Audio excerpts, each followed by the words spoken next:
받은 후에는 어, 일을 해야 될 것 같은 느낌도 들고 또 뭐를 먼저 해야 되고 어떤 걸 해야 되는지 잘 모르시는 대표님들이 좀 덜어 있으시더라고요.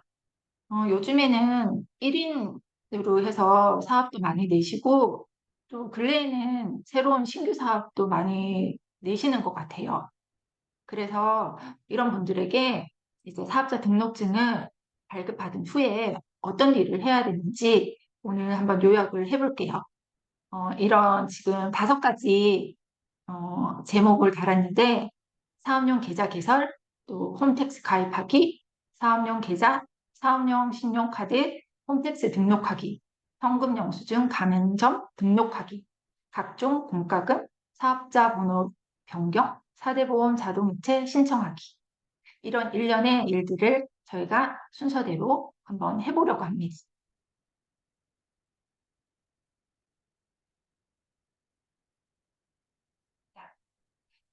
우리가 이제 세무서를 일을 다 마치고 세무서를 나오면 집으로 가시면 안 돼요. 집으로 가시지 말고 꼭 가야 할 곳이 있어요. 바로 이 은행인데요. 금융기관에 가셔서 업무 처리할 내용들이 몇 가지가 있어요. 한 3가지 정도로 요약할 수 있는데 사업용 계좌를 개설하시고 또 그에 따른 사업자용 신용카드를 개설을 하셔야 돼요. 그런 다음 인터넷 뱅킹을 가입을 하시는데요. 이 3가지를 해야 되는 이유와 그리고 어떻게 하는지를 설명을 한번 드려볼게요. 사업용 계좌 개설은 이제 개인 사업자를 내서 그 사업자 등록증을 갖고 은행에 방문을 하게 되면 이제 통장을 개설을 하게 됩니다. 이 통장은 사업용 계좌로 쓰시려고 개설을 하는 거예요. 그리고 카드도 지금 이왕에 쓰는 카드 외에 자기가 이 사업에 사업자용으로만 쓸 사업용 카드를 만드셔야 돼요. 이 카드는 신용카드뿐만 아니라 체크카드, 지급카드 상관없어요. 카드만 돼요. 그리고 이제 인터넷 뱅킹에 가입하시는데 인터넷 뱅킹에 가입하는 이유는 그 사업용 계좌 개설하면서 이제 범용이든 개인이든 상관없어요. 그 인증서를 하나 만들어서 등록을 하시고요. 그리고 또 하나 인증서를 등록을 하셔야 되는데 이게 뭐냐면은 전자세금계산서. 혹시 전자세금계산서 들어보셨나요? 들어보셨다면 5번 채팅창에 남겨주세요. 네. 어, 어차피 안 하신 분이나 또 경험이 없으신 분 같은 경우에는 회사 생활도 안 하고 이러신 분들 같은 경우에는 이 전자세금계산서를 잘 모르실 수도 있어요. 예전에는 종이세금 계산서라고 해서 종이로 내 매출과 매입을 작성해서 서로 사업자 간 이제 거래로 주고받았는데 요즘에는 전자세금 계산서를 발행해서 전산으로 주고받거든요. 그래서 이 전자세금 계산서를 발행하기 위해서는 공인인증서가 필요해요. 그런데 이 전자세금 계산서용 공인인증서가 별도로 있어요. 이게 4,400원 인증서 가격이 4,400원 정도 하고 1년에 한 번씩 갱신을 해야 되는 요건이 있어요. 그래서 그 인증서를 만드시기 위해서 인터넷 뱅킹에 가입을 하셔야 돼요. 요즘에는 그런 게 있어요. 개인용 통장이나 아니면 신용카드 같은 경우에는 보이스 피싱 때문에 제한이 좀 있더라고요. 통장은 한 달에 하나밖에 개설을 못한다. 아니면 카드는 얼마 한도 100만 원 아니면 200만 원 이렇게 한도가 정해져 있다거나 이런 제약이 좀 따르더라고요. 한번 경험해 보신 적 있으세요? 은행에 갔는데 계좌 개설 이번 달엔 안 돼요. 몇 개 이상 통장은 안 됩니다. 이런 얘기 들어보신 적 있으세요? 들어보신 적 있으시다면 4번 채팅창에 남겨주세요. 네. 그래서 이제 개인 사업자 같은 경우에는 기존에 쓰시던 통장을 이 사업용 계좌로 쓰실 수가 있어요. 기존에 쓰시던 신용카드 또한 이 사업용 통장 카드로도 사용하실 수가 있어요. 하지만 법인 같은 경우에는 새로 신규로 개설을 하고 또 카드도 발급을 받으셔야 돼요. 그래서 만약에 이런 뭐 통장의 제한이나 아니면 뭐 이 한도 제한이 너무 작아서 새로운 통장을 개설을 못한다고 하시면 기존에 쓰시던 통장으로 사용을 하셔도 가능합니다. 개인 사업자들 같은 경우에는요. 음. 그리고 여기에서 한 가지 팁을 알려드릴게요.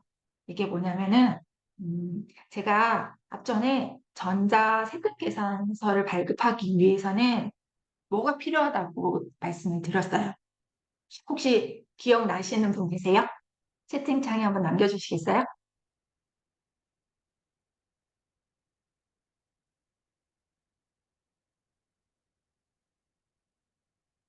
이메일, 이메일 말고 이 지금 요 화면에서 세 번째, 인터넷 가입, 인터넷 뱅킹 가입. 아, 맞습니다. 공인인증서. 예, 맞아요. 이 공인인증서로, 네네, 인증서 맞습니다. 이 공인인증서로 전자세금계산서를 발급할 수가 있다 그랬는데, 또 한 가지 방법으로 전자세금계산서를 발급을 할 수가 있어요. 이제 컴퓨터이 있거나 아니면 정말 컴퓨터를 사용할 수 없는 분들도 간혹 계시단 말이에요. 인증서 발급하는 게 좀 어렵고 매번 인증서 비밀번호 잊어먹으시죠. 매번 할 때마다 비밀번호 몰라서 또 찾고 아이디 뭔지 찾고 찾다 보면은 시간 흐르고 어, 화가 나고 막 이런 경험들이 있으실 거예요. 음, 그래서 세무서에서 이런 분들을 위해서 또 다른 방법을 하나 만들어 놨어요.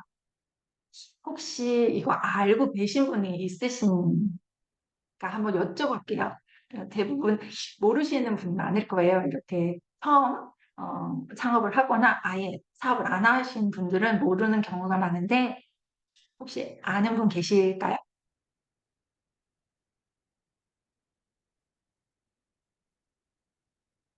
음, 뭐냐면은 이 보안카드라는 게 있어요. 보안카드란 게 예전에 저희가 은행 방문하면은 요즘 그 OTP 카드라고 있죠. 그 OTP 카드가 옛날에는 이렇게 납작하게 팁처럼 네모나게 생겨서 뒷면에 보면은 이렇게 네 자리 번호가 한 30개 정도 찍혀 있는 그런 시크릿 카드가 있었을 거예요. 혹시 그런 거 보신 적 있으세요? 요즘에는 거의 OTP 카드라서 그걸 많이 안 사용하는데, 네네. 이제 옛날에는 그런 게 있었죠. 그것처럼 이제 보안 카드를 발급을 해줘요. 그러면은 홈택스에 그 아이디야 비밀번호 회원 가입만 하시고 그 보안 카드로도 충분히 전자세금계산서를 발급을 할 수가 있으세요. 이게 개인만 이 보안 카드로 발급을 할 수 있다고 생각하시는 분들이 좀 있으신데 법인도 이 보안 카드가 발급이 됩니다. 그래서 이 보안 카드의 장점이라고 하면은 이 공인인증서 같은 경우에는 그 뭐 컴퓨터에 인증서가 있거나 아니면은 뭐 USB나 이런 이동 매체에 담아서 뽑거나 해서 이제 발급을 하시는데 보안카드 같은 경우에는 카피하는 거죠. 그 시크릿 번호를 카피를 해서 여러 사람이 어떤 장소든 어떤 공간이든 상관없이 그 시크릿가 있으면은 어디서든 홈택스로 연결해서 발급을 하실 수가 있다는 거예요. 그래서 이제 간혹 저희 세무사 사무실 같은 경우에는 나이가 드시고 연세가 있으신 분들은 홈택스 이런 전자매체 전산 자체를 잘 이용을 하지 못하시기 때문에 그렇게 시크릿 카드를 발급받아서 저희가 그런 거 있죠. 매월 이제 임대인 같은 경우는 매월 월세 세금 계산서를 발행을 해줘야 돼요. 그런 경우에 저희가 이제 대행을 해서 발급을 해드립니다. 음, 그렇게 누구나 사용할 수 있다는 편의점이 있어요. 분실하면은 다시 재발급도 되고 그래요. 그래서 요 내용도 모르시는 분들이 많기 때문에 제가 알려드리는 거예요.